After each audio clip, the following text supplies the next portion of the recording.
name's Dave Schiffman. I'm a producer, engineer, mixer based here in lovely Los Angeles, California, and you're in my home studio / man cave.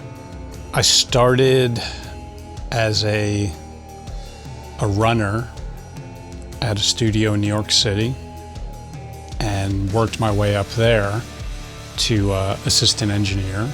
It was a studio called Skyline Studios, no longer there, but there is still a studio where it was. It's on 37th Street, like in the Garment District.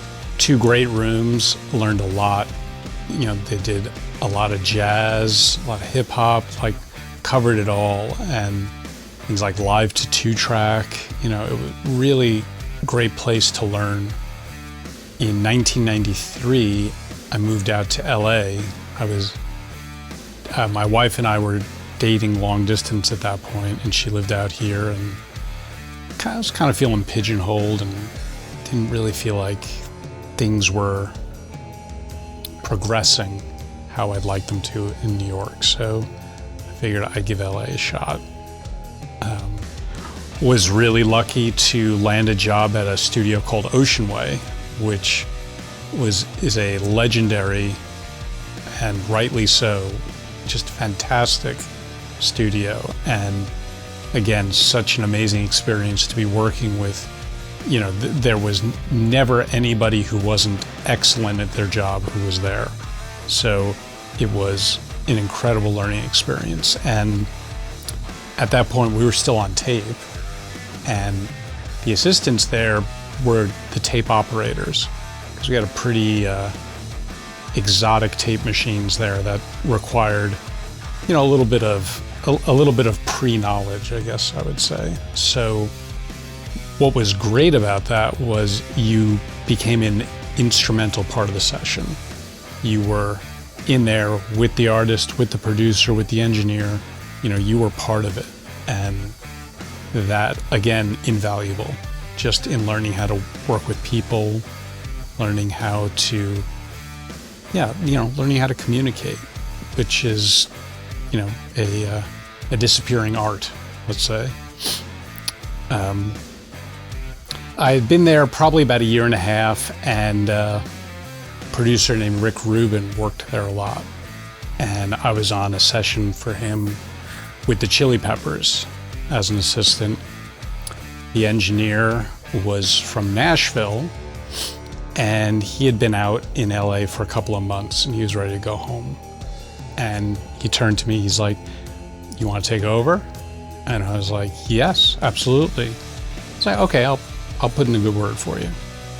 So he did, and they promptly hired somebody else who completely messed it up. You know, just one of those guys who was more attitude than ability, and basically shot himself in the foot, and lasted all of 2 days. At which point I got the call, and they asked me if I would take over.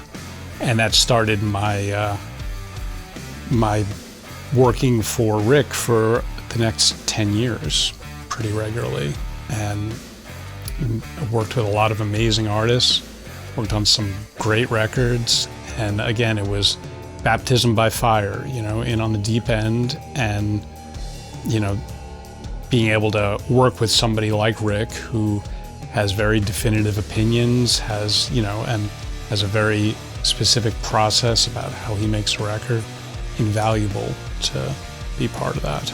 Safari plugins offer, they're unique. They're unique in how they sound, and they're very reminiscent to me of older pieces of gear. And they add flavor, they add vibe, and that's great to have. You know, it's a great tool. It's not something that is always apparent within a mix, but that's what's kind of cool about it is, you know, the like Ladybug reverb, like I threw my drums through that and just dial the mix back a little bit, and it sounds great. You know, it doesn't feel like a reverb. It's just doing something like nice to the drums, you know, and it's hard to like put my finger on it, but it just makes them feel a little more unique.